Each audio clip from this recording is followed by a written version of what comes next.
안녕하십니까. 공인중개사 세법 시간입니다. 자, 오늘은요 양도소득세입니다. 그 중에서 취득시기, 양도시기 요걸 하겠습니다. 자, 이것도요 시험 문제에 얼마든지 출제가 될 수 있고요. 요것도 문제은행입니다. 사례별로 케이스별로 암기를 하면요 아주 쉽게 문제를 풀 수가 있습니다. 자, 취득시기, 양도시기 왜 중요한가 하면요, 우리가 예를 들어 집을 샀다. 그런데 그 집을 나중에 또 팔겠죠? 그러면은 몇 년 보유했냐에 따라서 장기 보유 특별공제 여러 가지 공제가 있지 않습니까? 그래서 그거를 계산할 때도 중요하기 때문에 취득시기하고 양도시기는 뭐 똑같은 거죠. 왜냐하면 파는 사람 입장에서는 양도시기고 사는 사람 입장에서는 취득시기가 되겠죠. 이걸 갖다가 우리 법에서는 여러 가지 케이스별로 정하고 있습니다. 자, 지금부터 전부 다 하지 않습니다. 시험 문제 나오는 것만 제가 설명드릴게요. 자, 가시죠. 자, 첫 번째는요, 전부 다 케이스 바이 케이스입니다. 케이스별로 보시면 돼요. 우리가 매매입니다. 가장 흔한 게 매매로 인한 취득 아닙니까? 자, 매매를 했을 때 이거는 언제가 이제 취득 시기냐? 이 사람 입장에서는 이제 사는 사람은 취득 시기, 파는 사람은 양도 시기. 자, 언젠가면요 대금 청산일입니다. 대금 청산일. 대금 청산일은 잔금 지급일입니다. 잔금을 갖다가 마지막 지급한 날, 그 날짜가 이 사람은 취득, 이 사람은 양도 시기가 되겠습니다. 자, 그런데요, 한번 눌러보시면요. 자, 한 번 더요. 자, 이런 경우가 있습니다. 예를 들어서 대금 청산일을 모르겠다. 이 날짜가 아무리 봐도 모르겠습니다. 그러면요, 등기 접수일입니다. 등기 접수일로 하면 되고요. 또는 청산일 전에, 자, 대금 청산일 전에 등기 접수를 했다. 그때도 등기 접수일입니다. 그래서 우리 이제 실무에서는요, 대금 청산일과 등기 접수일 중에서 빠른 날짜, 이렇게 이제 우리는 보통 기억을 합니다. 그런데 이제 법에서는 원칙은 대금 청산일이다. 그런데 대금 청산일을 모르거나 청산일 전에 등기를 했다. 그러면은 등기 접수일이 취득시기, 양도시기가 된다. 이렇게 보시면 되겠습니다. 자, 이것도 시험 문제에 나옵니다. 대금 청산일을 모를 경우에는 등기 접수일이다. 이렇게 지문이 나옵니다. 맞는 말이죠. 자, 그 다음요. 자, 그 다음 페이지 가시죠. 자, 두 번째, 장기 할부 조건입니다. 장기 할부로 이제 우리가 물건을 파는 경우 집을 갖다가 할부로 팔았습니다. 자, 이때는요, 원칙이 말이죠. 한 번 더 눌러보시죠. 자, 요거는요, 조금 귀찮지만은 기억을 좀 하셔야 됩니다. 자, 등기 접수일, 인도일, 사용 수익일, 이 세 가지 중에서 빠른 날짜입니다. 빠른 날짜. 그래서 시험 문제 또 내기 좋겠죠. 그래서 장기 할부 조건으로 이제 양도하는 경우에는 인도일이 취득일이다. 이런 식으로 장난치겠죠. 그래서 등기 접수일, 인도일, 사용 수익일, 이 세 가지 중에서 빠른 날짜다. 기억하셔야 되겠습니다. 그 다음요. 자, 그 다음 가시죠. 자, 자기가 건설한 건축물입니다. 자기가 집을 갖다가 자기가 이제 집을 건설하는 경우 있죠. 설계사한테 건축 설계사 다 불러가지고 자기가 이 집을 건설했다, 또는 뭐 상가를 건설했다. 자, 그런 경우에는요. 자, 원칙적으로는요, 사용 승인서 교부일, 요게 취득일입니다. 양도일, 취득일입니다. 그런데 여기 말이죠. 사용 승인서 교부일 전에 사실상 사용을 하거나 또는 임시 사용 승인 날짜가 요것보다 빠르다. 그러면은 결국에는 요 세 개 중에서 빠른 날짜가 되겠습니다. 자, 그 다음에 시험 문제 자주 나오는 거는 바로 요겁니다. 뭡니까? 자, 무허가 건축물입니다. 한 번 더 눌러보시면요. 자, 무허가 건축물은요, 사실상 사용일이 바로 취득일이 되겠습니다. 그래서 한 번 더 눌러보시죠. 뭐 있습니까? 예, 있네요. 자, 시험 문제는 이렇게 나오죠. 무허가 건축물을 갖다가 내가 건축했다, 내가 건설했다. 그때는 자, 예를 들어 가지고 임시 사용 승인일이다. 이게 취득일이다. 이런 식으로 말장난을 합니다. 그러나 이거는 사실상 사용한 날짜, 이렇게 기억하시면 되겠습니다. 자, 그래서 자가건설 그런 부동산은요, 뭐냐면요, 이거는 사용승인서 교부일이 원칙이다. 그런데 요거보다 빠를 때는 이 빠른 날짜로 한다. 이렇게 기억하시면 되겠습니다. 자, 그 다음요. 상속입니다. 자, 상속이 일어나가지고 내가 아파트를 하나 상속으로 물려받았다. 그럼 이제 언제 취득한 거냐? 이거는 상속 개시일입니다. 즉 사망 날짜.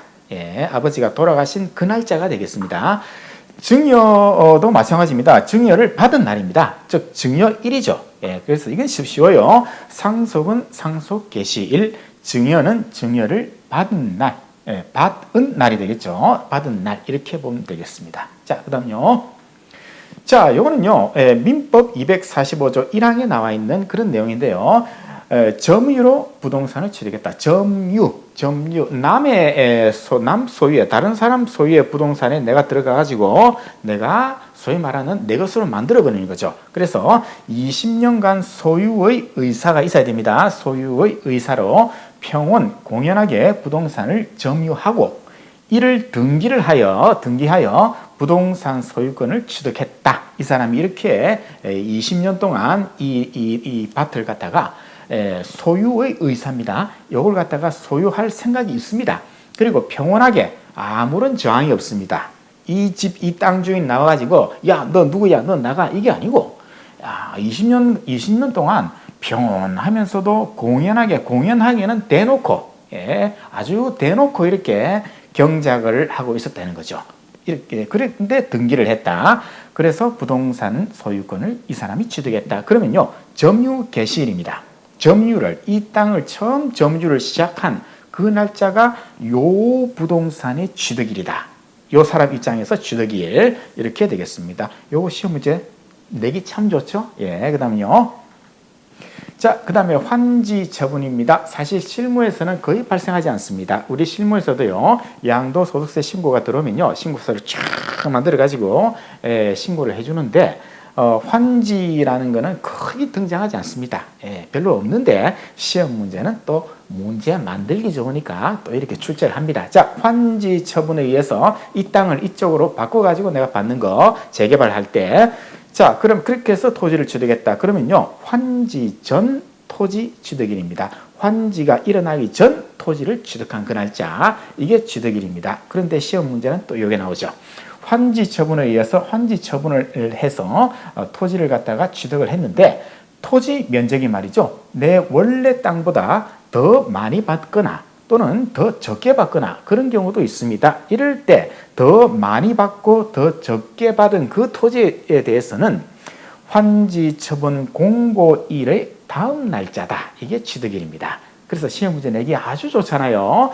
환지 처분에 의해서 취득을 했는데 토지 면적이 증가했다. 그럼 이 증가한 토지의 취득일은 뭐니까 환지 처분 공고일이다. 이렇게 시험 문제 내겠죠? 그 다음 날짜입니다. 그래서 환지는 원래 환지 전 토지 취득일. 플러스 마이너스가 일어났다. 그럼 이 플러스 마이너스가 일어난 요 토지 부분에 대해서는 그죠? 공고일 다음 날이다. 그다음요. 자, 그다음에 수용입니다. 수용을 내가 당했습니다. 국가가 이제 요 땅을 이제 개발을 한답니다. 산업단지를 만든답니다. 그래서 내가 가지고 있는 밭이 수용을 당했습니다. 그러면은 수용을 당했다. 그러면은 언제 양도 날짜가 되느냐 이 말이죠. 또 눌러보시죠. 자, 이거는요, 아까 제가 넣었던 애니메이션이 계속 살아있네요. 자, 어쨌든 수용은 복잡해. 이 세 개 중에서 빠른 날짜입니다. 이거 어떻게 기억합니까? 대검 청산일, 수용 개시일, 소유권 이전 등기 접수일. 이거 어떻게 기억할 겁니까? 기억 못합니다. 그래서 수용이 나왔다 그러면은 복잡해. 수용은 복잡해. 수용에 의한 취득 또는 양도는요, 복잡해. 무조건 세 개 중에 하나다. 빠른 날짜다. 여기까지만 기억하시고요. 이제 그 다음 페이지는 이제 문제가 아마 나올 거예요. 자, 문제를 보겠습니다. 우리 이 정도 지식을 가지고 한번 풀어보죠. 자, 양도 또는 취득 시기에 관한 내용으로 틀린 거 고르세요. 자, 보세요. 자기가 건설한 건축물, 나왔네요. 자기가 건설한 건축물, 건축 허가를 받지 않았다. 무허가 건축. 건축물은 추후 사용 승인 또는 임시 사용 승인을 받은 날이 취득일이다. 아니죠. 실제로 사용을 한 날짜 아닙니까? 틀렸잖아요. 예, 여기 정답이네요. 그러니까 그죠? 자, 그다음요. 기획재정부령이 정하는 장기 할부 조건 나왔습니다. 장기 할부 조건. 자, 소유권 이전 등기 이 접수일, 그다음에 인도일, 사용 수익일 중 빠른 날 맞죠? 장기 할부는 3개 중에 빠른 거. 예, 맞습니다. 아까 다 했습니다. 그죠? 자, 그다음요. 자, 대금 청산하기 전에 소유권 이전 등기를 했다. 자, 우리가 매매를 할 때 원칙적으로는 뭐라 그랬죠? 잔금 지급일이죠. 대금 청산일이죠. 그런데 대금 청산일 전에 소유권 이전 등기를 했다면은 이전 등기 접수일이라 그랬죠. 그래서 등기부, 등록부 또는 명부 등에 기재된 등기 접수일 맞죠? 예. 자, 상속은 뭡니까? 상속은 상속이 개시된 날, 상속 개시일, 예, 사망일이죠. 자, 환지 나왔습니다. 환지 처분으로 교부받은 토지의 면적이 환지 처분에 의한 권리 면적보다 증가된 경우에는, 자, 증가하거나 마이너스 되면은 어떻게 됩니까? 그 증가한 면적의 토지에 대한 취득 시기 또는 양도 시기는 환지 처분 공고가 있은 날의 다음 날, 맞죠? 예, 환지 처분 공고일의 다음 날짜. 예, 자, 그래서 아까 정답은 1번이었죠? 예, 그 다음요. 다음 문제를 보겠습니다. 양도소득세 과세 대상 자산의 양도 또는 취득 시기로 틀린 거 고르십시오. 자, 1번 보시죠. 자, 도시개발법에 따라서 교부받은 토지 면적이 환지 처분에 의한 권리 면적보다 증가 또는 감소되었다. 그러면 환지 처분에 공고가 있은 날이다. 아주 말장난했네요. 다음 날 아니에요. 방금 봤잖아요. 다음 날. 그래서 여기 틀렸잖아요. 이게 정답이네요. 자, 이런 식으로 이제 말장난을 하고 있습니다. 자, 장기 할부 조건입니다. 장기 할부 조건은 3개 중에 빠른 날. 자, 소유권 이전 등기 접수일. 그렇죠. 인도일. 오케이. 사용 수익일 중 빠른 날. 예. 장기 할부는 3개 중에 빠른 날짜. 자, 그다음요. 자, 건축 허가를 받지 않았다. 자, 건축 허가를 받지 않았다. 그런 건축물이다. 그러면은 사실상 사용일, 실제로 사용한 그 날짜. 맞죠? 예. 자, 부동산, 자, 민법 245조 1항 아까 나왔잖아요. 점유를 통한 취득. 부동산의 소유권을 취득하는 경우에는 당해 부동산의 점유를 개시한 날. 점유 개시일이죠. 예, 맞는 말. 대금을 청산한 날이 분명하지 아니한 경우, 자, 대금 청산일은요, 원래 잔금 지급일 아닙니까? 일반적으로 우리가 일반적인 매매에서는 잔금 지급일이죠. 대금 청산일이 취득일이죠. 그런데 그걸 모르겠다. 그럼 뭡니까? 등기 접수일. 그렇죠. 등기 등록 접수일. 맞죠? 등기 등록 접수일인데 그냥 등기 접수일 일 하나만 외우세요. 네, 이렇게 다 배우지 마시고 또는 뭐 주식 같으면 명의 개소일도 있습니다. 그러나 여기까지 기억하지 마시고 등기 접수일 이 하나만 기억해도 문제가 쉽게 풀렸죠? 예, 자, 그다음요. 자, 양도 차익 계산 시 취득빚 양도 시기로 자 틀린 거. 자, 1번 대금 청산한 날이 분명하지 않은 경우 이게 계속 나오네요. 그죠? 등기부, 등록부 또는 명부 등에 기재된 등기 등록 접수일. 그렇죠. 등기 접수일. 맞잖아요. 자, 증여는 어떻게 됩니까? 증여를 받은 날. 예, 증여일. 그 다음에 공익사업을 위한 토지 등의 취득 및 보상에 관한 법률에 따라 공익사업을 위하여 수용. 자, 아까 했죠. 수용은 3개 중에 하나인데 수용은 복잡해. 하여튼 수용은 복잡해. 3개 중에 빠른 날짜. 그런데 뭡니까? 사업 인정 고시일. 이러면 안 되죠. 수용은 복잡하다. 3개 중에서 빠른 날짜다. 그런데 그게 무슨 날짜인지까지는 기억하지 마시고 여기 하나 아니잖아요. 3개 중에 빠른 날짜인데 이러면 틀렸겠죠. 자, 그 다음에 대금 청산하기 전에 소유권 이전 등기를 했다. 그럼 뭐 당연히 뭐 등기부, 등록부 또는 명부 등에 기재된 등기 접수일. 맞잖아요. 등기 접수일. 원칙적으로는 대금 청산일인데 그 전에 등기를 접수했다. 그러면 등기 접수한 그 날짜가 바로 취득일이 되죠. 자, 상속은 볼 것도 없습니다. 상속 개시일, 사망 날짜 이렇게 되겠습니다. 따라서 문제 은행처럼 되어 있습니다. 그래서 알면 푸는 거고 모르면 찍어야 되고. 자, 그다음 또 있습니까?